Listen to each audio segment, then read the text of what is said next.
그리스의 북적이는 시장에 있다고 상상해 보세요. 사람들이 흥정하는 소리, 상인들의 외침, 주변의 움직임이 활기찬 분위기를 자아냅니다. 갓 구운 빵과 올리브 향이 공중에 가득합니다. 가게들은 신선한 농산물로 가득하고 상인들은 손님들을 끌어들이려 애쓰고 있습니다. 여러분은 정말 갖고 싶은 아름다운 꽃병을 발견합니다. 그것은 전통적인 그리스 디자인으로 수공예 되었으며 집에 놓을 완벽한 장식품이나 선물이 될 것입니다. 그런데 문제가 있습니다. 돈이 충분하지 않습니다. 꽃병을 살 수 없다는 것을 깨달았을 때 여러분의 얼굴에는 실망감이 역력합니다. 이 간단한 시나리오는 우리 일상생활에서 돈이 얼마나 중요한지를 보여줍니다. 돈이 없으면 우리가 필요로 하거나 원하는 재화와 서비스를 얻을 수 없습니다. 돈은 재화와 서비스를 구매할 수 있게 해주는 우리 경제의 원동력입니다. 돈이 없다면 경제 활동은 멈춰버릴 것입니다. 그런데 돈이 어디에서 오는지, 그리고 경제 전체에 어떤 영향을 미치는지 생각해 본 적이 있습니까? 돈은 단순한 지폐나 동전이 아니라 우리 경제의 가치와 신뢰를 나타냅니다. 바로 여기서 통화량이라는 개념이 등장합니다.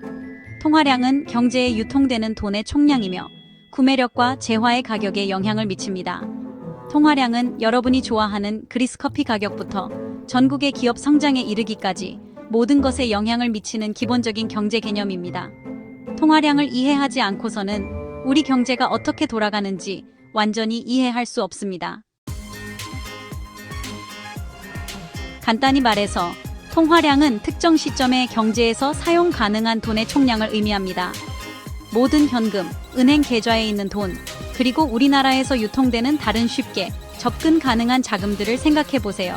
마치 쌈짓돈처럼요. 하지만 단순히 실물 화폐만을 의미하는 것은 아닙니다. 통화량에는 개인과 기업이 거래와 저축에 사용하는 다양한 형태의 자본이 포함됩니다. 경제학자들은 돈을 사용하기 쉬운 정도에 따라 여러 유형으로 분류합니다. 이러한 분류는 경제에서 돈의 유동성과 가용성을 이해하는 데 도움이 됩니다. 일반적으로 사용되는 주요 분류를 살펴보겠습니다. M0. 이것은 가장 유동적인 형태의 화폐이며 지갑 속 유로화와 돼지 저금통에 있는 동전과 같이 유통되는 모든 실물 화폐를 포함합니다. 우리가 매일 작은 구매와 거래에 사용하는 돈입니다. M1. 이 범주는 M0의 당좌 예금 계좌에 있는 돈을 더한 것입니다. 체크카드나 수표로 쉽게 접근할 수 있는 돈입니다. 집세나 공과금처럼 더 큰 구매와 지불에 사용하는 돈입니다. M2. 더 확장해서 M2는 M1의 저축예금, 머니마켓 펀드, MMF, 소액 정기 예금을 포함합니다. 이러한 자금은 인출하는 데 시간이 걸릴 수 있기 때문에 M1보다 유동성이 약간 떨어집니다. 미래의 필요와 투자를 위해 저축하는 돈입니다. 이러한 다양한 유형의 돈을 이해하는 것은 경제학자들이 전체 통화량을 어떻게 통제하고 관리하는지 이해하는 데 필수적입니다. 이러한 방식으로 우리는 재정 상황을 더 잘 이해하고 재정에 대해 더 많은 정보를 바탕으로 의사결정을 내릴 수 있습니다. 자, 이렇게 엄청난 양의 돈을 누가 관리하는지 궁금하실 겁니다. 마치 돈 나와라 뚝딱 하는 것처럼 보이지만 그렇지 않습니다. 많은 나라들처럼 그리스에서도 한국은행처럼 중앙은행이 아주 중요한 역할을 합니다. 그리스의 경우 바로 그리스은행이 그 역할을 맡고 있습니다. 그리스은행은 그리스 금융 시스템의 안정을 책임지는 곳입니다. 통화량 관리의 수호자로서 다양한 정책과 수단을 이용하여 경제에 유통되는 통화량을 조절하는 역할을 합니다. 마치 김치냉장고처럼 적절한 온도를 유지해야 김치 맛이 최고인 것처럼 경제도 적절한 통화량 유지가 중요합니다. 5번째 섹션, 통화량의 영향. 통화량은 마치 줄타기와 같습니다. 외줄타기를 하는 사람처럼 경제 또한 안정을 유지하기 위해 균형을 잡아야 합니다. 유통되는 돈이 너무 많으면 물가가 상승하는 인플레이션이 발생할 수 있습니다.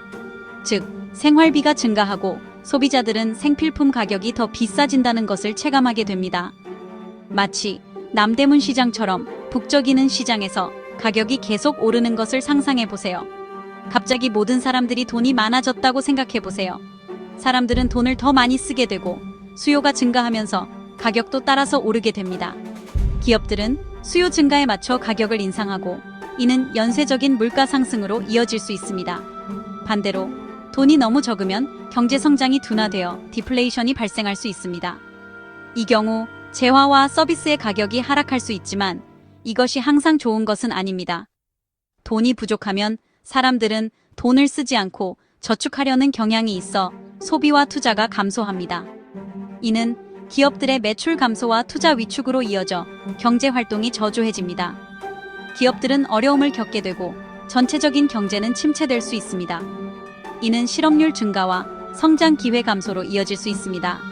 한국은행처럼 그리스 은행은 건전한 균형을 이루기 위해 통화량을 신중하게 감독하고 조정하며 인플레이션을 억제하는 동시에 경제 성장을 촉진합니다. 이러한 관리는 안정적이고 지속 가능한 경제를 보장하는 데 매우 중요합니다. 6번째 섹션, 통화량 측정. 이러한 균형을 유지하기 위해 그리스 은행은 통화량 M0, M1, M2의 다양한 구성 요소를 면밀히 주시합니다. 마치 장기를 두듯 신중하게 말이죠. 이러한 지표들을 관찰함으로써 경제에 유통되는 현금의 양을 평가할 수 있습니다. 그리고 통화 정책에 대한 정보에 기반한 결정을 내릴 수 있습니다. 이러한 측정은 그리스 은행이 지출 및 투자에 사용 가능한 자금의 규모를 파악하는 데 도움이 됩니다. 흡사 시장 상인들이 물건의 값을 매기는 것처럼 말이죠. 그리스 경제의 전반적인 건전성에 대한 귀중한 정보를 제공합니다. 7번째 섹션, 그리스와의 연결고리입니다. 이 개념을 우리의 현실에 적용해 봅시다.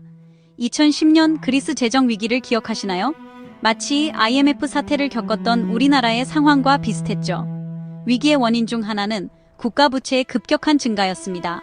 이는 통화량에 영향을 미쳤고 결국 경제 불안정으로 이어졌습니다. 이 위기는 잘 관리되는 통화량의 중요성을 강조했습니다. 그리스 중앙은행은 위기 관리 및 경제 안정화 조치 시행에 중요한 역할을 했습니다. 8번째 섹션, 핵심 정리. 통화량은 우리 모두에게 영향을 미치는 기본적인 개념입니다. 물가, 경제 성장, 그리고 금융 시스템의 안정에 영향을 줍니다. 통화량은 실물 현금부터 우리가 은행 계좌에 보유하고 있는 자금까지 다양한 형태의 돈을 포함합니다. 한국은행과 같은 중앙은행은 통화 정책을 통해 통화량 관리에 중요한 역할을 합니다. 적절한 통화량 균형을 찾는 것은 건전한 경제 성장과 물가 안정에 필수적입니다. 통화량을 이해하면 우리의 재정에 대해 정보에 입각한 결정을 내리고 경제 정책에 대한 의미 있는 대화에 참여할 수 있습니다. 9번째 섹션, 계속 공부하세요. 통화량의 복잡성을 이해하는 것은 이제 빙산의 일각에 불과합니다. 탐구할 가치가 있는 매혹적인 경제 개념들이 무궁무진합니다. 마치 신세계가 여러분을 기다리고 있는 것과 같습니다. 경제와 개인 재정에 대해 더 깊이 파고들어 보시길 권합니다. 한국은행 웹사이트, 금융뉴스 웹페이지, 교육자료 등에서 풍부한 정보를 찾아보실 수 있습니다. 네이버 지식백과나 다음금융도 좋은 출발점이 될 수 있습니다. 아는 것이 힘이라는 것을 기억하십시오. 우리 경제를 형성하는 힘을 이해하면 재정적 안녕에 대한 현명한 결정을 내릴 수 있습니다.